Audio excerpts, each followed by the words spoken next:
नमस्कार बंधुरा स्वादे गंधे भरपुरे सबाइके स्वागत। गणेश चतुर्थी उपलक्षे गणपति बाप्पार भोगेर जोन्नो आज तैरी करब लाड्डू। गणेशेर काछे विभिन्न रकमेर प्रसाद आमरा निवेदन करे थाकि। लाड्डू तार भीषणই पछंदेर एकटी मिष्टि, ताई आजके आमि तैरी करछि मुग डालेर एकदम अन्यरकम एकटी लाड्डू। आजके रेसिपिटी भालो लेगे थाकले शेयर करबेन और आमार चैनेले नतुन हये थाकले चैनेलटिके सबस्क्राइब करते भुलबेन ना। चलुन रेसिपिटा शुरू करा जाक। मुग डालेर लाड्डू करार जोन्नो प्रथमेई एकटा बाटीते निये नियेछि एक बाटी सोना मुग डाल। आमी एखाने सोना मुग डाल नियेछि, आपनारा जे कोनो मुग डालई निते पारेन, तबे सोना मुग डाल दिये करले लाड्डुर गन्ध एबं स्वाद दुटोई भीषणই भालो हय। परिष्कार एकटा कापड़ेर मধ্যে मुग डालटाके ढेले निচ্ছি। डालटाके किन्तु आमी एकटा चालनी दिये चेले निये एसेछि। डालेर मধ্যে বিভিন্ন রকমের নোংরা থাকে, ডালটাকে বেছে নিয়ে চেলে নিলে সেই নোংরাগুলো চালনি দিয়ে পড়ে যায়। আর ডালটাকে এইভাবে মুছে নিলে ডাল ধোয়ার কোনো প্রয়োজন হয় না। আমি এখানে ডালটা ধুচ্ছি না, একটা পরিষ্কার কাপড় দিয়ে মুছে নিচ্ছি ভালো করে। আপনারা চাইলে ডালটা ধুয়ে নিয়েও করতে পারেন, তবে ভালো করে জলটা ছড়িয়ে নেবেন। ফ্রাই প্যানের মধ্যে ডালটাকে আমি ঢেলে দিচ্ছি। ডালগুলোকে লো ফ্লেমে মিনিট 3 সময় ধরে শুকনো খোলায় ভেজে নেব। এমন ভাবে ভাজতে হবে ডালগুলো যাতে ভাজাও হয়ে যায় আবার পুড়েও না যায়।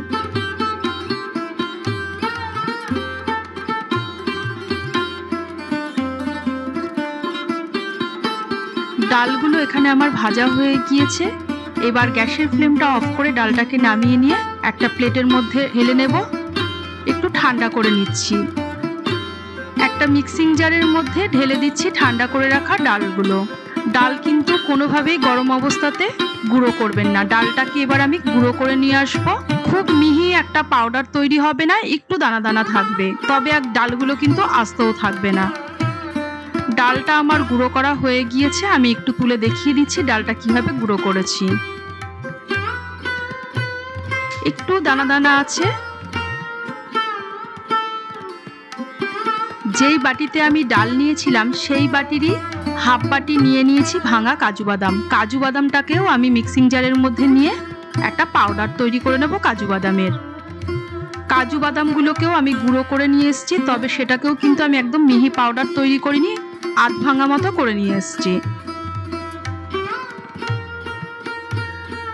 লাড্ডুগুলো তৈরি করার জন্য প্রথমেই প্যানের মধ্যে দিয়ে দিচ্ছি বড় চামচের 4 চামচ ঘি।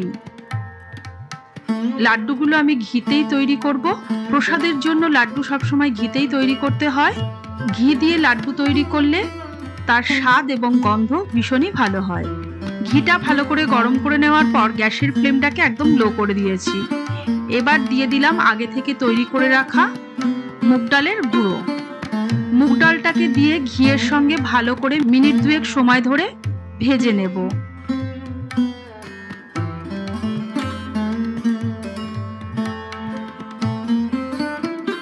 লো ফ্লেমে মিনিট 2 সময় ধরে মুগ ডালগুলোকে ভাজার পর তার কালারটা কিন্তু অনেকটাই চেঞ্জ হয়ে গিয়েছে।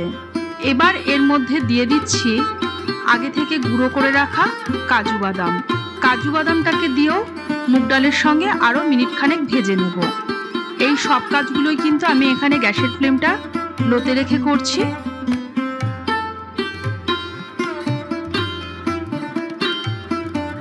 কাজু বাদাম দিয়ে মুগ ডালটাকে কিছুক্ষণ ভেজে নেওয়ার পর আমি এর মধ্যে দিয়ে দেব রাবড়ি।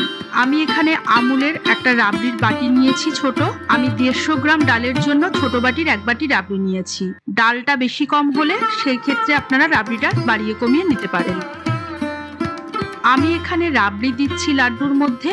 আপনাদের কাছে যদি রাবড়ি না থাকে সেই ক্ষেত্রে আপনারা খোয়া ক্ষীর ব্যবহার করতে পারেন বা গুঁড়ো দুধও ব্যবহার করতে পারেন। টেস্টার একটু এদিক ওদিক হবে, কিন্তু খুব বেশি খারাপ হবে না খেতে। গুঁড়ো দুধ দিলে আপনারা বড় চামচের 4 চামচ গুঁড়ো দুধ ব্যবহার করবেন। রাবড়িটাকে দিয়ে ডালের সঙ্গে ভালোভাবে মিশিয়ে নিচ্ছি।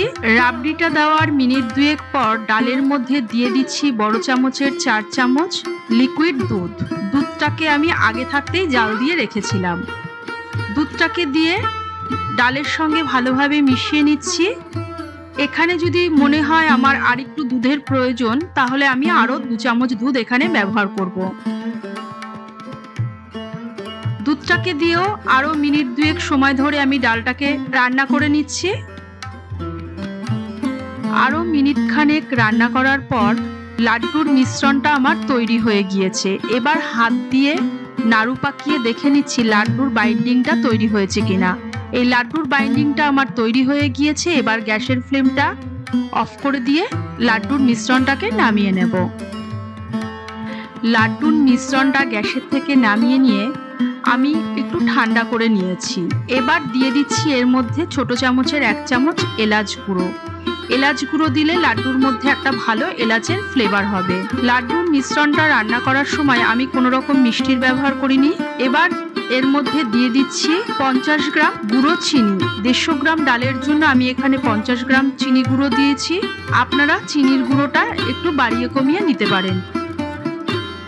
চিনির গুঁড়োটা দিয়ে লাড্ডুর মিশ্রণটার সঙ্গে ভালোভাবে মিশিয়ে নিচ্ছি। তবে গুঁড়ো চিনিটা কিন্তু কখনোই গরম অবস্থায় দেবেন না, সব সময় একটু ঠান্ডা করে নিয়ে তারপর চিনির গুঁড়োটা মেশাবেন, তাহলে লাড্ডুর বাইন্ডিংটা ভালো হবে। সবকিছু ভালোভাবে মিশিয়ে নিয়ে হাত দিয়ে একটু ভালো করে মেখে নিচ্ছি। এখানে যদি আপনাদের কোনো কারণে মনে হয় লাড্ডুটা হাত দিয়ে তৈরি করা যাচ্ছে না, সেই ক্ষেত্রে আপনারা আরেকটু ঘি ব্যবহার করতে পারেন।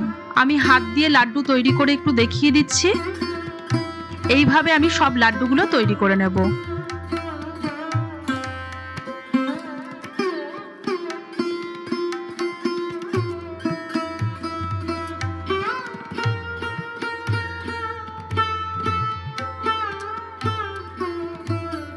গণেশের ভোগের জন্য লাড্ডু আমার একদম তৈরি হয়ে গিয়েছে। এবার দুধে ভেজানো কেশর আর টুকরো করে রাখা কাজু দিয়ে একটু লাড্ডুগুলোকে সাজিয়ে নিচ্ছি।